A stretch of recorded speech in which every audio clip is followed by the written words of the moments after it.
In persuasion psychology, there is a concept called mere exposure, which states that the more we are exposed to something, the more we grow to like that something.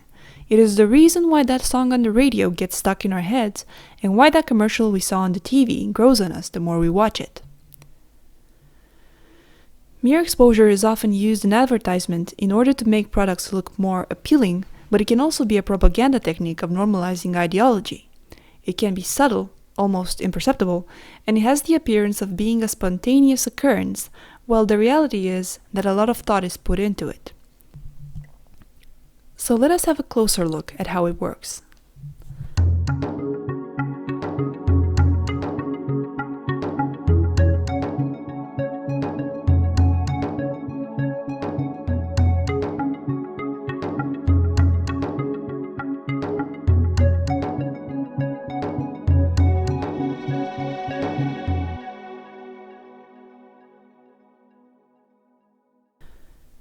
The effectiveness of mere exposure has to do with a feeling of familiarity, which helps us process the information easier and easier each time we are exposed to the stimulus, thereby increasing our positive inclination towards it.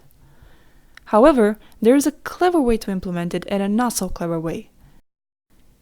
The ineffective way would be to insist too much on the stimulus from the beginning, which can make it become irritating. It would create the impression of something battling desperately for your attention, which could generate suspicion and resistance. The effective way of implementing mere exposure keeps in mind that the goal is not to convince you, at least not in the beginning, but to warm you up to the stimulus, to make its way into your mind. When mere exposure is implemented intermittently, with a delay between exposures, it can create a feeling of familiarity with the thing we are exposed to, which makes us more open to it. I think that the best way to implement it is to start with a large gap between two exposures, which gives the mind a chance to accommodate to the new information, then reduce the time between exposures until it becomes the main focus of the campaign. Another good practice of mere exposure is to promote something new and unfamiliar. This adds to the potential success of the endeavor because if the stimulus is new, then that means we haven't already made associations with it and we haven't built resistance to it. This also means we haven't already attributed right or wrong values to it, and so our perception is malleable to some degree. Then we can be warmed up to it. The mere exposure campaign, therefore, must be well timed and organized for maximum effect.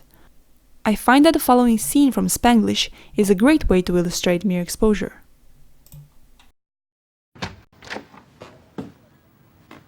Okay. Think seriously about getting up. You don't have to get up yet, but are you thinking seriously about it? Yes. Okay. Here, can you make us some coffee, maybe? Yeah? Okay, wait. Thank you. Whoa.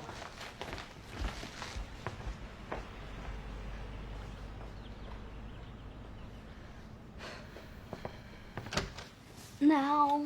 Yes, actual up. Do you know the fable about the boiling frog?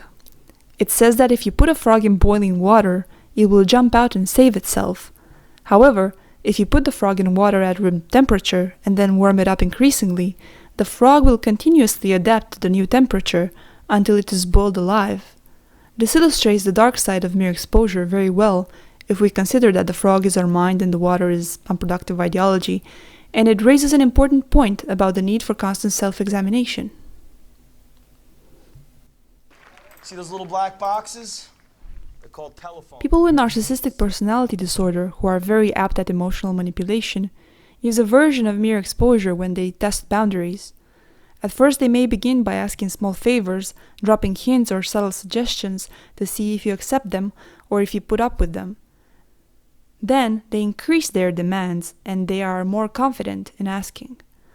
A function of mere exposure is the same, testing waters, to see if the public will get outraged or if they will ignore or accept the newly proposed ideas.